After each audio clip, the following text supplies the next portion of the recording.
ஜெபம் செய்வோம்.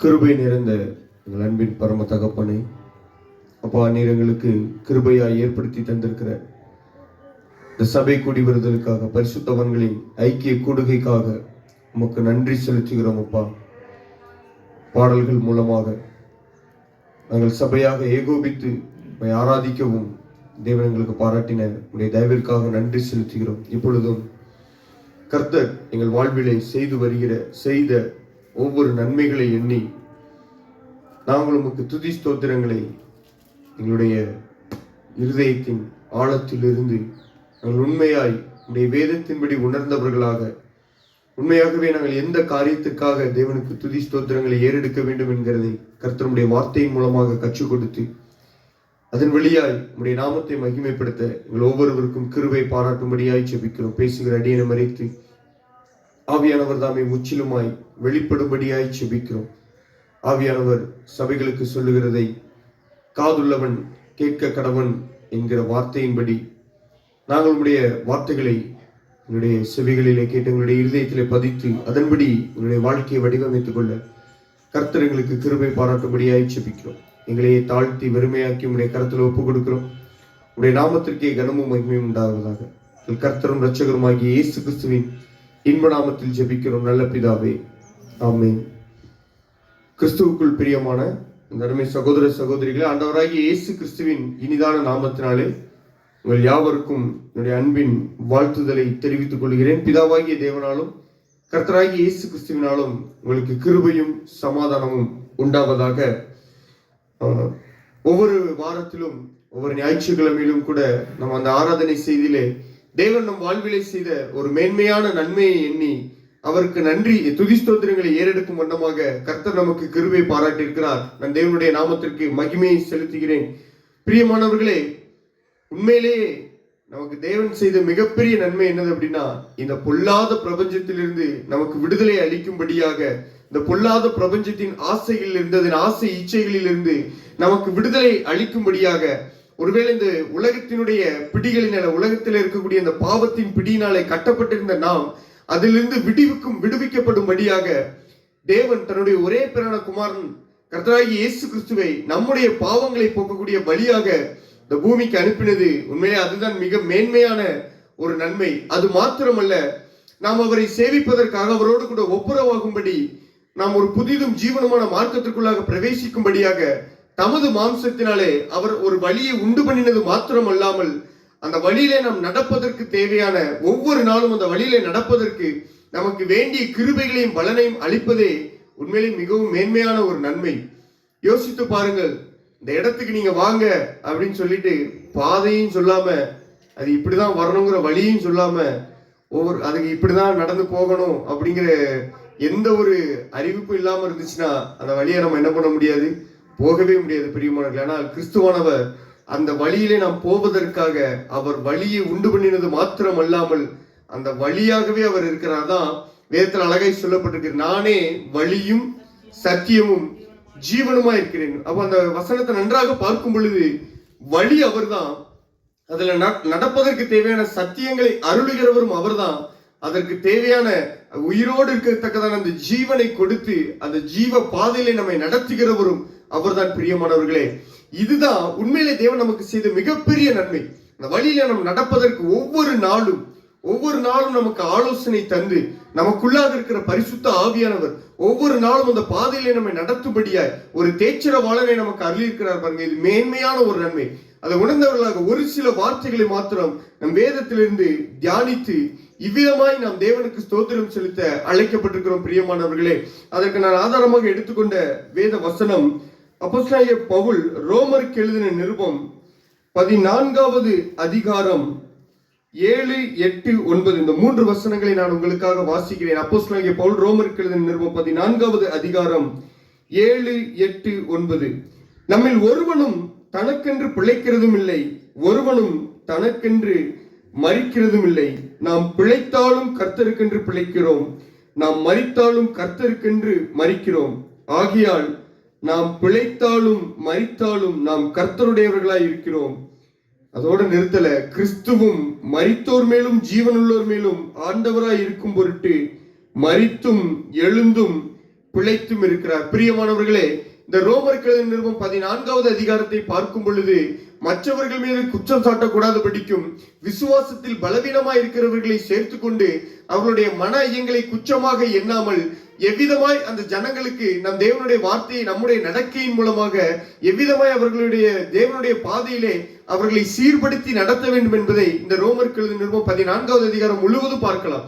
ஒருவர் ஒரு நாளை விசேஷித்த நாளை எண்ணுகிறார், ஒருவர் எல்லா நாளையும் சமமா எண்ணுகிறார் அப்படின்னு சொல்லிக்கொண்டு அந்த விசுவாசத்தில் பலவீனமா இருக்கிறவர்களை காண்பித்து கொடுத்து அதுல மேன்மையான ஒரு விஷயம் சொல்லப்பட்டிருக்கு.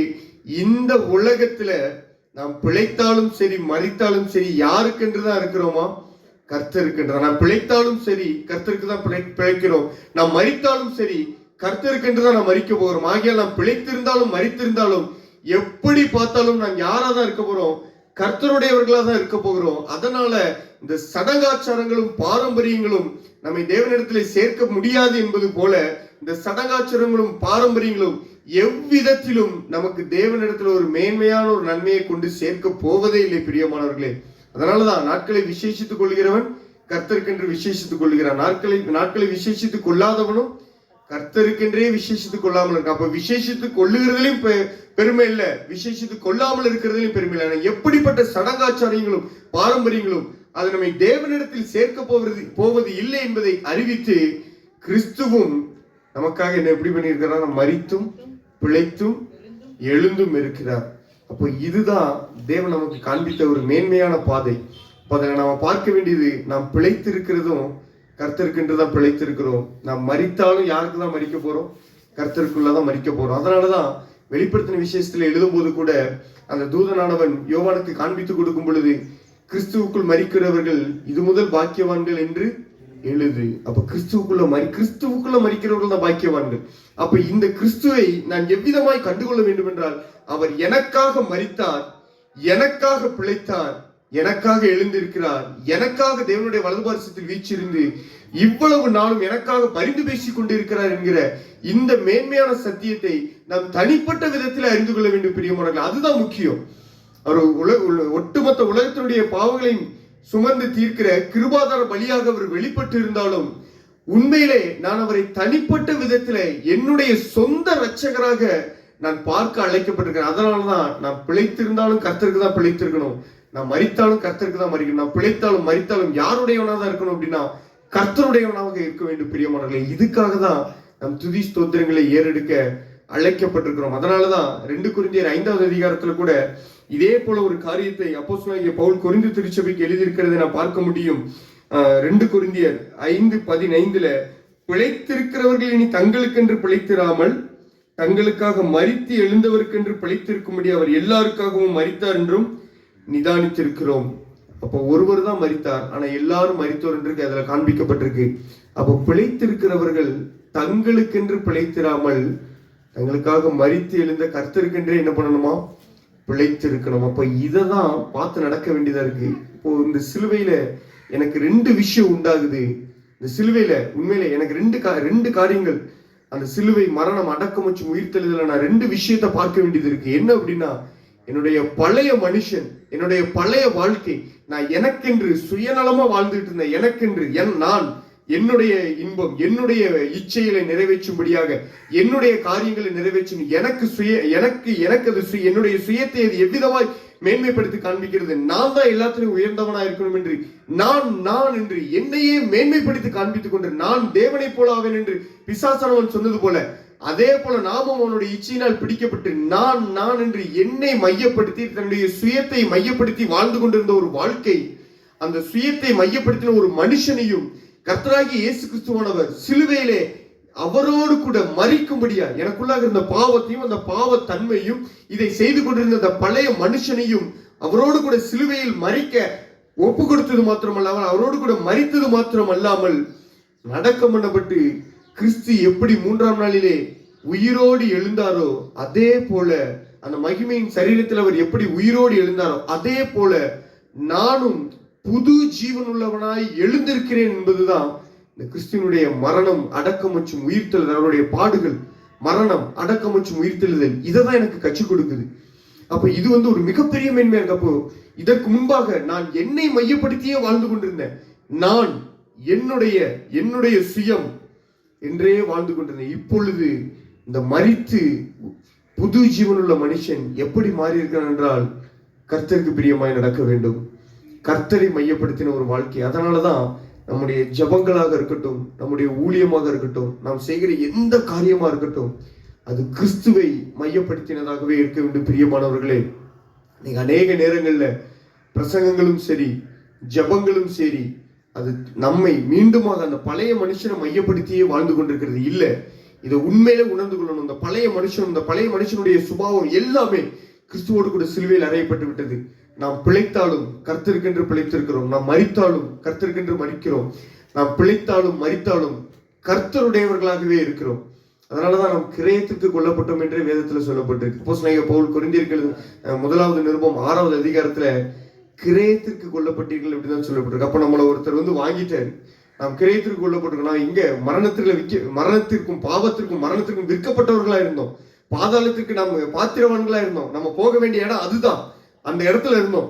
அப்ப அவர் தன்னுடைய சொந்த ரத்தத்தை, தன்னுடைய சொந்த ஜீவனை கொடுத்து நம்மை அந்த பாதாளத்திலிருந்து மீட்டு கொண்டார், அந்த மரணத்திலிருந்து நம்மை மீட்டு கொண்டார். இப்பொழுதும் நமக்கு ஒரு நம்பிக்கை இருக்கிறது. நாம் மரித்தாலும் ஒரு நாள் நம் கண்களை திறக்கும் பொழுது கர்த்தருக்கு முன்பாக நிற்போம் என்பதை கர்த்தர் நமக்கு கொடுத்திருக்கிற விசுவாசம். அவர் எப்படி உயிரோடு எழுந்தாரோ அதே போல நாமும் புதிய சாயலை தரித்துக் கொண்டவர்களாக உயிரோடு எழுந்த அந்த பரலோக ராஜ்யத்தை சுதந்திரித்துக் கொள்வோம் என்பதுதான் கர்த்தர் நமக்கு கொடுத்த மேன்மையான நம்பிக்கை. பிரியமானவர்களே, இதை உணர்ந்தவர்களா தான் நம் தேவனுக்கு துதி ஸ்தோத்திரங்களை ஏறெடுக்க நம்ம அழைக்கப்படுகிறோம். ஒரே ஒரு வசனத்தை மாத்திரம் நான் உங்களுக்கு காண்பித்து கொடுத்து நம் தேவனுக்கு தனிப்பட்ட ரீதியிலே துதி ஸ்தோத்திரங்களை ஏறெடுக்க இருக்கிறோம். அதே அப்போஸ்தலனாகிய பவுல் ரோமருக்கு எழுதின நிருபம் 15வது அதிகாரம், நீங்க அந்த 14வது அதிகாரத்தை வீட்டுல போய் வாசித்து பாருங்க.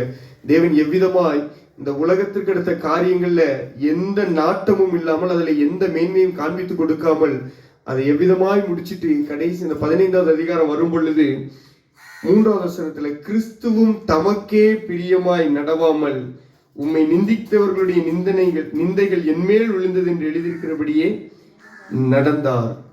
பாருங்க, கிறிஸ்து கூட, எல்லாவற்றிற்கும் மேன்மையான கிறிஸ்து கூட தமக்கே பிரியமாய் நடவாமல் அவர் தேவனுக்கு பிரியமாய் உம்மை நிந்திக்கிறவர்களுடைய நிந்தைகள் என்மேல் விழுந்தது என்று இது எல்லாவற்றையும் தன்மேல் ஏற்றுக்கொண்ட, அப்படி ஏற்றுக்கொண்ட, தனக்கென்று எதையும் வைத்துக் கொள்ளாத, தனக்கென்று எதையுமே யோசிக்காத, தனக்கென்று எதையுமே சிந்திக்காத, என்னுடைய பிதாவினுடைய சித்தத்தை நிறைவேற்றுவதே எனக்கு ஏற்ற போஜனமா இருக்கிறது என்று சொல்லி தன்னுடைய போஜனம் கூட பிதாவின் சித்தம் தான் என்பதை காண்பித்து கொடுத்தார். பாருங்க, இப்படிப்பட்ட வழியில போவதற்கான ஒரு பாதை நமக்கு காண்பிச்சு கொடுத்திருக்கிறார்கள். இதுக்காக துதி ஸ்தோத்திரங்களை ஏறெடுக்க வேண்டும். பிரியமானவர்களே, நாமும் நாட்கள்ல தேவனச்சவர்களாக, அதாவது நமக்கு தகப்பன் இல்லாத ஒரு அனாதையை போல இந்த பூமியிலே நம் காண்கிற எல்லாவற்றையும் பார்த்துட்டு அதுதான் இன்பம், இதுதான் தெய்வம், இதுதான் அப்படின்னு சொல்லி நாம் எதெல்லாம் பார்த்துட்டு இருந்தோமோ, நமக்கு எதெல்லாம் பிரியமா இருந்துச்சோ, உண்மையிலே சாலமோன் சொன்னது போல, பிரசங்கியின் புஸ்தகம் 2வது அதிகாரத்துல சாலமோன் சொன்னது போல, என் கண் இச்சித்தவைகளுக்கு ஒன்றையும் நான் தடை பண்ணவில்லை என்று சொன்னது படியே நாமும் அப்படிதான் முன்னாட்கள வாழ்ந்துட்டு இருந்தோம். நம்முடைய கண் இச்சித்தவைகளுக்கு, நம்முடைய மாம்சம் இச்சித்தவைகளுக்கு ஒன்றையும் நான் தடை பண்ணாமல் நமக்கு பிரியமாகவே வாழ்ந்து கொண்டிருந்தோம்.